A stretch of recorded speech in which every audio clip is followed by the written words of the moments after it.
नमस्ते, मैं हूं आरजे कार्तिक। एक बड़ी छोटी सी कहानी है, पुराने जमाने की एक गरीब किसान की कहानी है जिसके पास में कोई खेती नहीं बची थी, कोई जमीन नहीं बची थी। खेती करता तो कहां करता। उसके पास में सिर्फ 2 बैल थे और एक गाड़ी थी। उस बैलगाड़ी से ही उसका जीवन चल रहा था।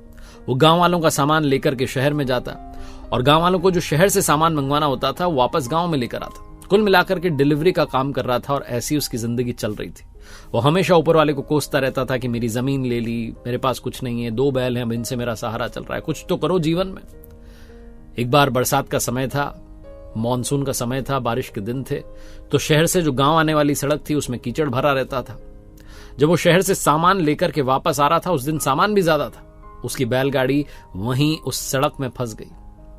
और जब उसकी बैलगाड़ी उस सड़क में फंस गई, उसने अपने दोनों बैल को बड़ा जोर दिया, उनसे कहा कि निकलो बाहर, लेकिन वो बैल भी ताकत लगा करके उस गाड़ी को बाहर नहीं निकाल पाए। अब उस किसान का दिमाग पूरी तरीके से खराब हो गया। शाम होने को आई थी, सनसेट होने को आया था, रात होने वाली थी। उसे पता था अब तो कोई निकलेगा भी नहीं इस रास्ते से, और कोई निकलेगा नहीं तो ये गाड़ी बाहर कैसे निकलेगी। वहीं खेत में बैठ कर के पास में वो भगवान को कोसने लगा कि आपने मेरे पूरी जिंदगी में दुख दर्द और पीड़ा दी है, इसके अलावा कुछ नहीं दिया। अब ये बैलगाड़ी अगर गांव नहीं जाएगी, सामान गांव में समय पर नहीं पहुंचेगा, गांव वाले आज की मजदूरी नहीं देंगे, मेरा घर कैसे चलेगा।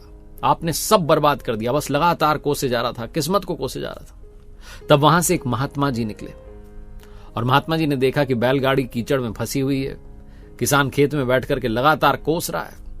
तो महात्मा जी ने कहा कि इतना भगवान को क्यों कोस रहे हो, तुम अपनी गलती क्यों नहीं देखते। तो किसान ने कहा मेरी क्या गलती है, बैलगाड़ी फंस गई, कीचड़ हो रखा है, दोनों बैलों ने भी पूरी ताकत लगा ली, गाड़ी निकल ही नहीं पा रही है। अब आप बताओ आप कहां जा रहे हो। महात्मा जी ने कहा मैं तो गांव में जा रहा हूं। तो उस किसान ने कहा गांव वालों से कह देना कि आज बैलगाड़ी फंस गई है रास्ते में, इसलिए समय पर नहीं आ पाऊंगा, मुझे माफ कर दें। कल सुबह सुबह जैसे ही कुछ लोग यहां से निकलेंगे उनकी मदद से गाड़ी बाहर निकाल कर ले आऊंगा, सारा सामान। महात्मा जी हंसने लगे और कहने लगे कि यह सामान तो आज ही गांव में पहुंचेगा, लेकिन पहली बात तुम्हें वहां से खड़े होना होगा और यहां आना होगा, प्रयास करना होगा। उस किसान ने कहा कैसा प्रयास, दोनों बैलों ने ताकत लगा ली। महात्मा जी ने कहा बेटा तुमने ताकत नहीं लगाई, तुम आकर के प्रयास करो, बैलगाड़ी अभी बाहर निकल जाएगी। जैसे ही किसान आया और उसने धक्का लगाया, वो गाड़ी उस कीचड़ से बाहर निकल आई। बहुत छोटी सी कहानी है जिसका सार ये समझाता है कि हम हमेशा किस्मत को कोसते हैं, हमेशा कहते हैं कि मैंने ट्राई किया लेकिन बात नहीं बनी।